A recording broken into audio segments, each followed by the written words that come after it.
भैया टीचर्स भी अगर पॉलिटिक्स की बात करेंगे, क्यों टीचर क्यों पॉलिटिक्स की बात नहीं कर सकते? ऐसा तुमने क्यों तय कर दिया? एक अध्यापक को इस देश के भूगोल, इस देश के इतिहास और इस देश की राजनीति में इंटरेस्टेड होना चाहिए।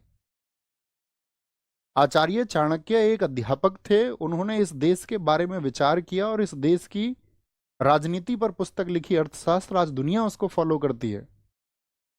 एक टीचर अगर राजनीति में इंटरेस्ट ना लेता तो आपको अर्थशास्त्र ना मिल पाता।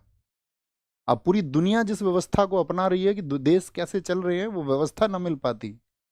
अपने आप को एक्सप्लोर कीजिए मेरे दोस्त, आप अभी सीमित ज्ञान में हैं, आपको करना ही होगा। और मैं आपसे प्रार्थना भी करूंगा कि आप करें, खुद को थोड़ा सा एक्सप्लोर करें।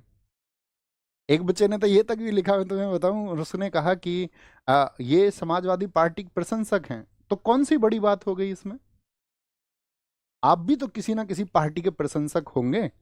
तो हम देश में ये माहौल नहीं बना सकते ना, अच्छा ये मेरी वाली पार्टी को वोट नहीं देता तो ये व्यक्ति गलत है, हम जिस पार्टी को वोट देते हैं तो हम ही ठीक हैं। तो ये तो दोस्त हमारे देश का संविधान नहीं सिखाता, और कम से कम कॉम्पिटिटिव एग्जाम की तैयारी करने वाले स्टूडेंट्स को तो ऐसी सोच नहीं रखनी चाहिए।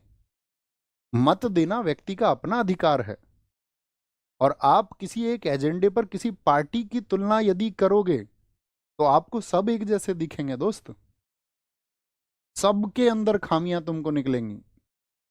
ज्यादातर नेता इस देश के अपराधों में संलिप्त मिलेंगे आपको।